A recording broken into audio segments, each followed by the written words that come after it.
Hello, and welcome to Financial Insider Weekly. I'm your host, Michael Gray, CPA.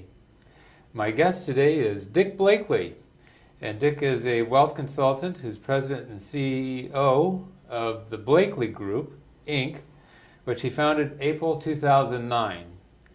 He has over 30 years experience in the investment business, including 27 years as a vice president and group manager at Salmon Smith Barney.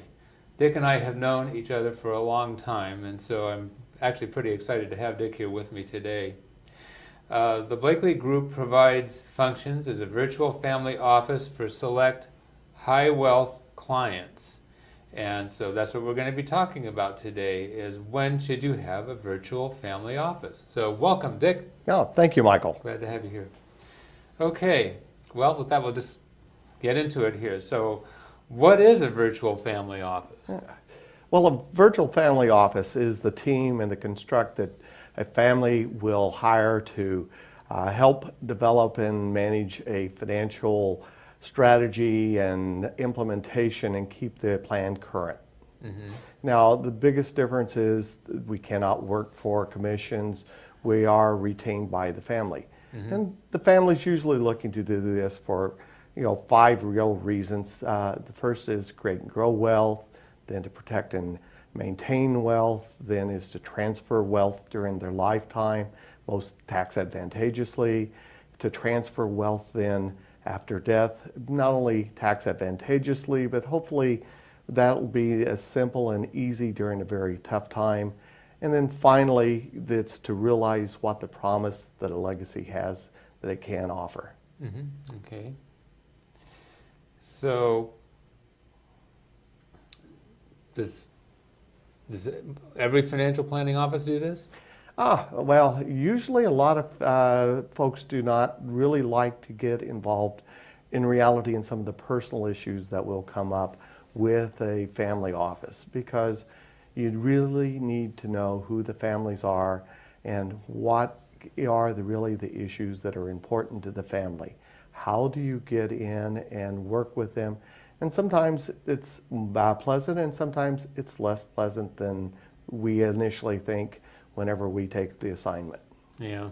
So, sounds rosy until you start getting into the nitty-gritty details and it's like, ew, do I really want to do this? Okay. So why would someone want to consider having like a virtual family office?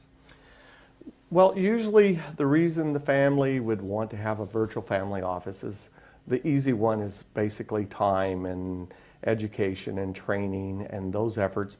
But the real reason ends up is a family is now beginning to think not just for the next year or the next 2 years, they're thinking now for generations forward.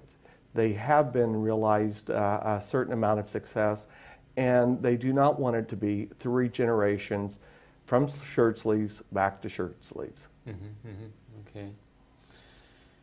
All right.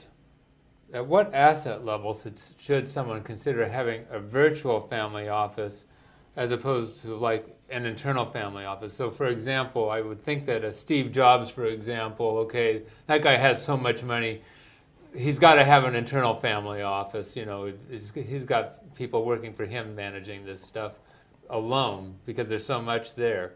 So, what are like the cutting areas or dividing lines for these types of services? Yeah, absolutely. Someone that does have that amount of money will have their own private family office, and it will be internal, and they may have actually a physical location in which to house all of their support staff. And that usually starts at $50 million and above because it is quite expensive to have that. Mm-hmm. But the virtual family office can start with $5 million of liquid assets, and it goes up till you get to that $50 million, and it can go even higher. Mm-hmm. As long as it works for you, that is the one that you want to have. Mm-hmm. Okay. So when somebody thinks about this, one of the concerns that they're going to have is, what do I have to pay for this? What sort of fees are we talking about this compared to like just having asset management done? Yeah, I looked at that years ago, And there was a wonderful white paper that was written, and it said the reason most people do not consider a family office is that it costs a certain amount of money that seemed to be beyond what mere mortals can afford to pay. Yeah. So, but once we got into the virtual family office, we found out that it does cost about the same amount as what most people are currently paying, whether they have mutual funds or outside money managers. It costs the same amount of money as having a virtual family office in today's money and money management scheme. So it's almost like you're throwing this additional service in on top of the asset management work that you do. That's correct. This is, you're usually already paying for it, you're just not receiving the service, as I like to refer to it. Okay. All right. What is wealth management as contrasted with asset management? Well, wealth management has to do with a little bit more than just one side of the balance sheet. It's dealing with both sides of the balance sheet. So you're going to include risk management. You may include some debt management with wealth management. And if asset management is just buying and selling stocks, bonds, mutual funds, and moving money around financial markets. Okay. All right, now here comes the good part. What sorts of family issues do you deal with? Well, the family issues can be very broad, but quite often they will relate to issues around children and or parents. So it may be special needs children's, it may be around how do I cover a parent or a former partner. Many times I've dealt with asking for prenuptial agreements. I've helped remind people with general nudges as, hey, you've got a grandchild that was just born. Should we call the attorney on your behalf? Then do you really need to make an amendment to cover this new grandchild? It may mean to say is, are you current with your taxes, and or should we now schedule more time to be more successful with your tax planning? The whole idea is that the family issues, we should be looking at both sides of the balance sheet, and not only that is having that humanistic approach to saying, now I can deal with it from an financial engineering, but is it what's good for all the members of the family to be fruitful and successful? So I would think the best skill for an individual that was doing this type of work is to be a good listener.